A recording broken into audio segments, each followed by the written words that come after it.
Hello बच्चों, आइए इस प्रश्न को देखते हैं। निम्नलिखित में से कौन सी रेडॉक्स अभिक्रिया है? NaOH के साथ H2SO4, वातावरण में प्रकाश के द्वारा O2 से O3, प्रकाश के द्वारा नाइट्रोजन तथा ऑक्सीजन से नाइट्रोजन के ऑक्साइड और H2O का वाष्पन। तो ये हमसे यहाँ पे प्रश्न में पूछा गया है तथा यदि हम इस प्रश्न की मुख्य अवधारणा देखें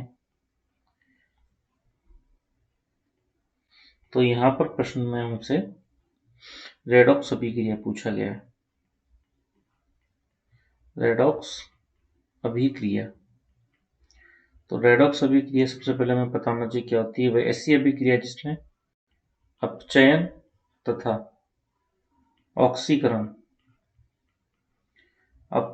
ऑक्सीकरण दोनों होते हैं, वह अभिक्रिया क्या कहलाती है? हमारी रेडॉक्स अभिक्रिया कहलाती है। तो यदि हम यहाँ पर प्रत्येक विकल्प को देखें तो सबसे पहला हमारे पास दिया गया है NaOH के साथ H2SO4। तो NaOH और NaOH के साथ हमें H2SO4 की अभिक्रिया कराएंगे तो क्या बनेगा? तो यहाँ पर बनेगा Na2SO4 प्लस H2O बनेगा। तो यहाँ पर हम देखेंगे यदि तो इसने तो इसको जो है विस्थापित किया है और इसने इसको विस्थापित किया, तो यहाँ पर कौन सी अभिक्रिया हो गई? ये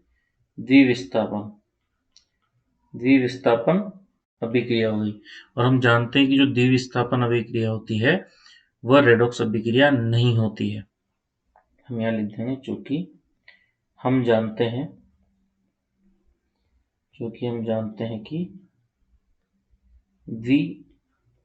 द्विविस्थापन अभिक्रियाएं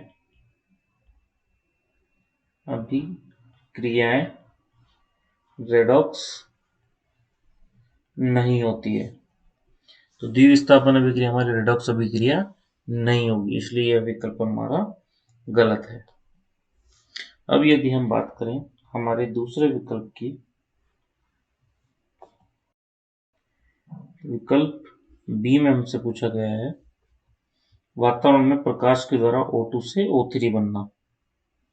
यहाँ देखेंगे हम, ये O2 है, ये प्रकाश से यहाँ पर O3 बन गया है। ठीक है, तो O3 इसको हम संतुलित करेंगे, 3 है तो इसको 3 नीचे और इसको 2 से गुणा कर देंगे।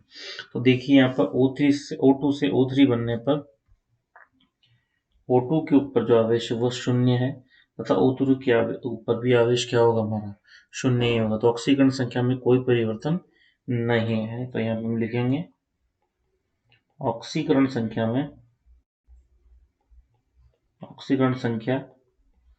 में परिवर्तन नहीं है।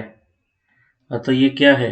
यहाँ पर हमारा जो है रेडॉक्स नहीं हो रहा है, तो ये अभिक्रिया हमारी रेडॉक्स नहीं होगी। हमारा जो तीसरा विकल्प है उसको यदि हम देखते हैं, अगर प्रकाश के द्वारा नाइट्रोजन तथा ऑक्सीजन से नाइट्रोजन के ऑक्साइड, तो नाइट्रोजन तथा ऑक्सीजन से नाइट्रोजन के ऑक्साइड, तो NO बनेगा। तो यहाँ पे इसको संतुलित करेंगे तो ये हो गया हमारा 2। अब यहाँ पर हम प्रत्येक पर आवेश देखेंगे तो हमारी ऑक्सीकरण संख्या है वो यहाँ पर 0 है, यहाँ पर भी 0 है। यहाँ पे यदि हम ऑक्सीकरण संख्या देखें तो यहाँ पर ऑक्सीजन की ऑक्सीकरण संख्या कितनी होती है? -2। तो यहाँ पर जो है इसकी भी -2 होगी, तो इसकी भी क्या होगी? -2। तभी तो दोनों से दोनों कैंसिल हो गए, तो यहाँ पर ऑक्सीकरण संख्या कितनी है? -2 है। तो यदि हम देखें यहाँ से यहाँ जाने पर 0 से कितनी हुई है?